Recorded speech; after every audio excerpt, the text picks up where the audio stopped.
All right, guys. Good evening from Philadelphia. As you guys know, that I'm planning to leave the United States after living here for almost 35 years. I came to this country in 1992, and if you want to know why I'm going to leave the United States, please check out my first video. In this video, I want to talk about some of the things that I learned from the United States, having lived here for like 35 years. I'm not going to say that US is the best country in the world, but I have learned a lot of stuff from this country, and I want to like document some of the main topics. Okay. The first one I think is everywhere you see, I believe United States has a process and a system. The best example for this is the U.S. interstate system. If you get on to 76 from like where I'm sitting, you can literally travel to California without getting off the highway. Every 50 miles or so you have a rest area where you can relax, rest, buy food or drinks, use the restroom, and fill gas and so on. So that is something that shows the process. You do have highways in other countries. I've never been to China. I've heard people say that China has like amazing highways. I'm very familiar with highways in Europe, and also in India for that matter. But it's not comparable to the system that you have in the US, particularly considering how huge this country is. It's a massive country. I mean, the time it takes to fly from Philadelphia to London is almost the same as the time it takes to fly from Philadelphia to Los Angeles. So it's a huge country, and considering how big this is, it's an amazing system. And you will see the system and process everywhere, like whether you go to the bank, or whether you try to take the train, or you walk into a government office. Wherever you go, you see a system in place. I've used the railways a lot in Italy and in India, and it's pretty complicated. In Italy, for example, if you use their express trains, that is pretty good. I mean, they're very good. There is nothing like that in the US for that matter. But other than the express trains, like if you take the local trains, it's very complicated. You'll have a hard time figuring out, where exactly the train is going, the schedules, the train stops, and things like that. So at a high level, the US has a certain process system that I like, and I think it's something that all countries have to like copy if you can. But at the same time, there are disadvantages to this process. For example, I also know the highway system has kind of had a huge impact on society. America, for the most part, has become a city-oriented culture. And one of the reasons could be the highways, because highways connect cities, huge populated areas, and ignore all the rural areas that are in between. So you can like technically take it,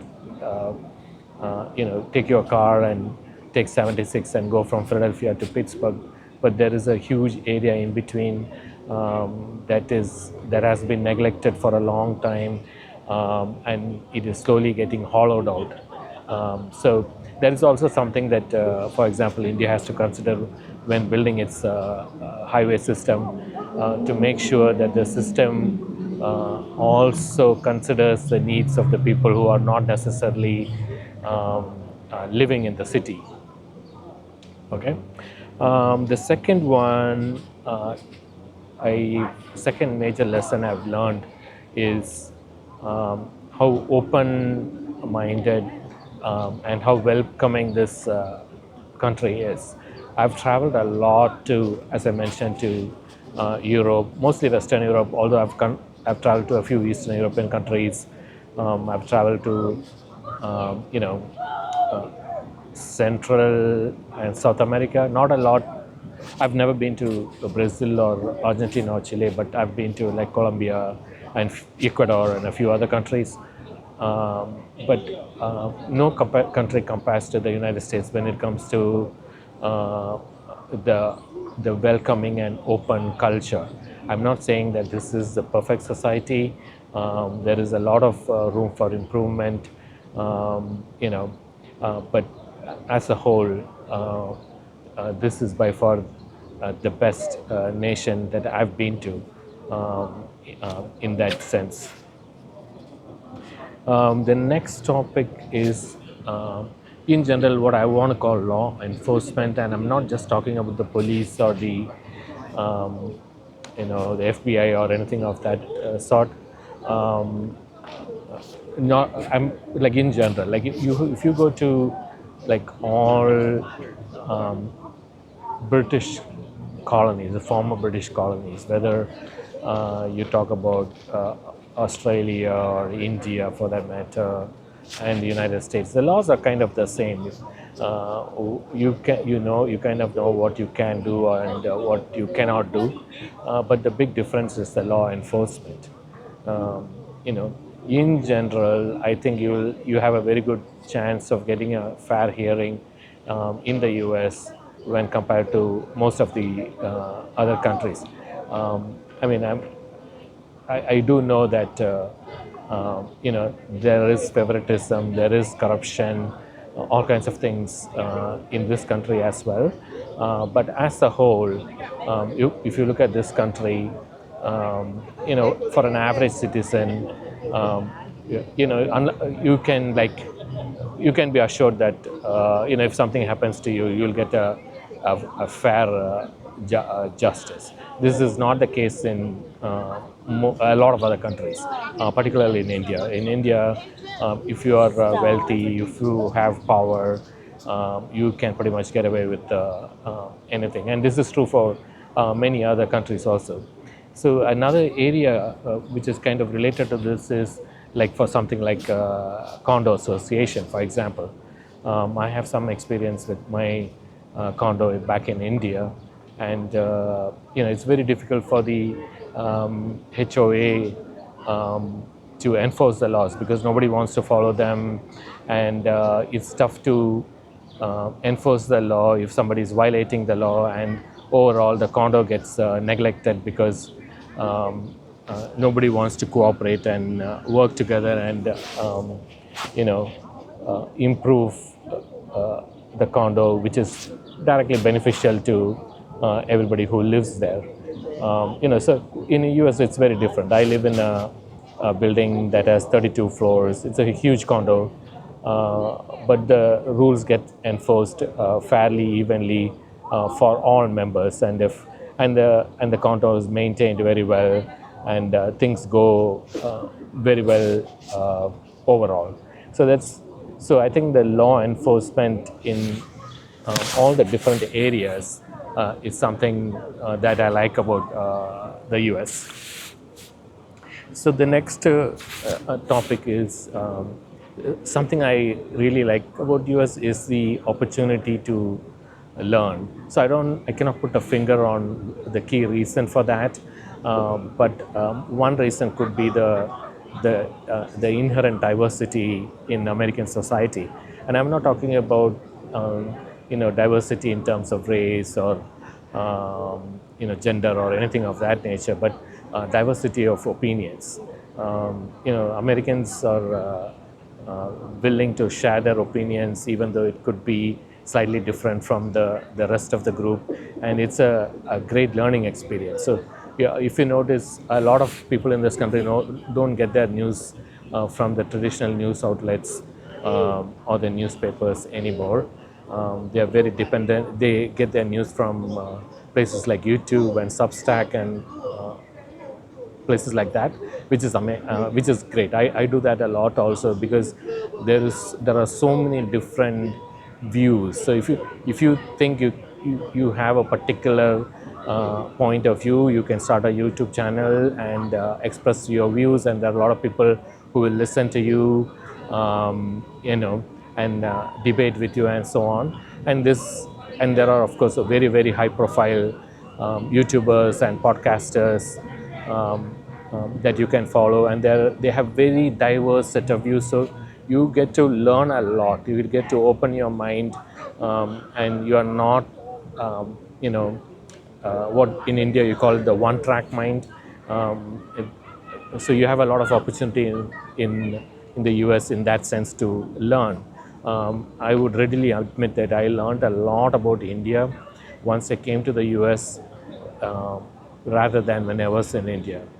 So about, and this is not just about Indian politics, but about Indian history and our culture and our religions. I learned a lot by reading books. A lot of these books are not available in India. I mean, for some reason, there is no demand for such books. Some of these books might be considered very controversial in India. So that might not be the reason why it's not available. And Indians generally may not be, and I'm just assuming, may not be interested in a very, very critical look at their history. But in the US, everything is under the microscope, and that's um, one way to learn. You know. So the next topic which I really like is the fact that society in general leaves you alone. America in many ways is the country when I think of extroverted people. It's a country where people can talk a lot about nothing for a long time. Typically where I'm from in India, you only talk, um, whether it's in your personal life or at work, you only talk when somebody asks you a question. You just don't like talk non-stop, which happens a lot at work. Just people just do talk a lot, and a 5-minute call lasts for like an hour. But having said that, uh, America also gives people like me a lot of space, leaves us alone. So, for example, I can go to a bar, sit facing the television set, have a few drinks, talk to somebody next to me for hours, enjoy the game, and go home not even knowing the other person's name. Whereas if you do the same thing in India, within 2 hours, like even within like half an hour, you'll know the person's name, where he or she is from, where they are working, whether they are married, whether they have kids, all kinds of things. So that space is not available in Indian society, I feel. But there is a lot of room for people like me in the US, although I generally consider US to be the most extroverted nation in the world. All right. The next one that I like is the fact that America, when looking at most other nations, Americans spend a lot of time doing charity work and volunteering, and in general philanthropy. Um, so even at work, you see that. If the first incident that came to mind is the tsunami in Indonesia. I think it was like early 2000s. A lot of people at work, the place where I was working, they contributed money, they sent clothes, things like that, which was kind of very surprising to me, because a lot of these individuals probably cannot um, even point out where Indonesia is on a map, but they were able to immediately rally and contribute in a very meaningful way to help people on the other side of the planet. And you'll see that in different areas, like people do walks, marathons, um, baking. They do all kinds of things to collect money and give it for causes that they believe in. And this is very admirable. It's something I really like about the US. It's not about just giving money. They do a lot of volunteering work, in homeless shelters. I know people who do a lot of work around animals that are abandoned and so on. So this is very encouraging. It's something. It's a great feature of the American society as a whole, in my opinion. So the last point I have, the last thing I really learned and I really like about this country is the fact that although it's an empire of sorts, a superpower, the people are very local. Uh, People. If you read a newspaper, it's all about the local news. You know, and initially, when I came to this country, it was a very shocking thing to me because if you read a newspaper or listen to the news in India, it's always very global. They talk about in the past they used to talk about Russia, Soviet Union versus USA. All kinds of international affairs is what is being covered in the newspapers, but very few local news is covered. And even when people get together and talk, you will notice that this is not just in India. I've noticed this in other places also. Very rarely do they talk about very local issues. Whereas the Americans, on the other hand, talk about what is happening uh, in the area immediately around them, and I think that's a great thing because you know there's a saying that I like if you don't help yourself, how can you help others? So people in this country are always talking about things that needs to be fixed in their immediate neighborhood, whether it is a pothole or a stop sign that is missing or a traffic light not working, things like that. They're always focusing on things that are around them, that is impacting their life directly, and they are not just focused on things that are happening far away from them. I kind of uh, think that that has to change a little bit because I do believe that Americans have to become a little more international in a way, because the U.S. government, I believe, is doing stuff um, internationally that can potentially damage the reputation of this country. So I would encourage Americans to be pay a little more attention to what is happening far away from them, because eventually that will have an impact on them. But I do wanted to point out that I love the fact that such a big country, such a global superpower, the people are very much focused on local issues, and I think that is one of the reasons why it is a superpower, because uh, you have to fix things around you before you can think very big, and a lot of other countries do it the other way around. Like for example, I'm not criticizing in India, but I would say that in India we can, people will be sitting and talking about Russia versus Ukraine when there is like an open a drain leaking in front of their house. So these kind of things, so they don't immediately take action when things are happening right in front of them, but they're very focused on things that are far away from them. So it's not a criticism of India. I do think that India is improving a lot, and it's headed in the right direction. But I just wanted to point this out. So that's my speech for today. I want to wish you a very happy rest of the week. So for those of you who don't know, I'm sitting at Love Park. Behind me is a famous love sign, which is one of the most visited places in Philadelphia. So anyway, I will talk to you next week. Have a nice rest of the week, everybody. Bye.